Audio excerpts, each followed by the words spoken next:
Hi there, I'm Sharon Gauthe, and I'm the Director of BISCO, by Interfaith Shared Community Organizing in the parishes of Lafourche and Terrebonne. And we've also had some of our organizers doing work in case management in Grand Isle. So I'm here to talk about what's happening in our area 9 months after the disaster of the oil disaster that occurred here.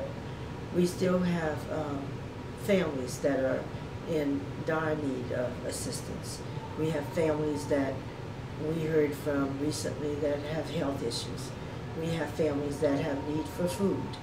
We have families that are not able to pay their bills because they don't have an income. What happened is they didn't get an income during the oil disaster, and now that everybody's saying kumbaya, they're all's gone, they're thinking, well, wait a minute, I didn't have any money before, so I definitely don't have any now. And they've eaten all the fish and seafood that they've stored in their freezers.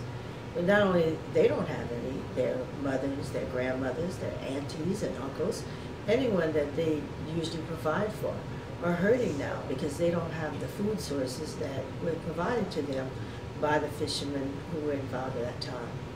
And then we have the people who actually service the industry, the seafood industry, and people who service the oil industry, who have been hurt because of the environment, because of what's happened to them.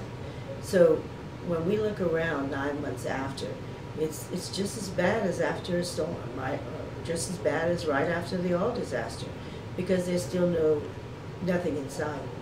People say, well, it's not the shrimping season, so they're okay, they should be okay. Well, they can't be okay if they didn't have a shrimping season. Recently heard someone say to the churches that BP is not responsible for the money in the offertory because people give, and it's their decision what they want to give. Well, my response to that is any percentage of zero is still zero. So when they have no income to put in the offerings, even the churches are hurt. And the churches are the ones who are out there trying to help the people. And then the nonprofits like ourselves who are told, you didn't have to do what you did. But who was going to do it if we didn't do it? Our staff is taking a cut in pay, their hours have increased. All of the things that we need to do to try to assist people, we're doing. We actually have signed some contracts with case management so that our people can go out and do mental health work doing the community liaison, which is showing the people who are doing the mental health services where the people are. That's one thing. But my concern is there are no resources to give to the people. They're very limited. And so what can you do in mental health field? You can give medication for depression, but as long as there's still no food and no money to pay the bills, how are you going to change that depression? So the interests of the people is not being met. Their needs are not being met.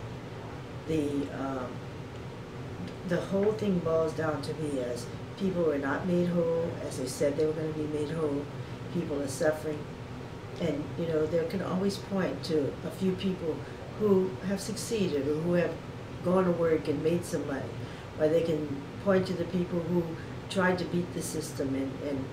But what about the majority of the people who are just the fishermen, just the people who worked in the service industries for the fishermen? What about all those people? We need to see those faces, and we need to hear what they have to say. Thank you.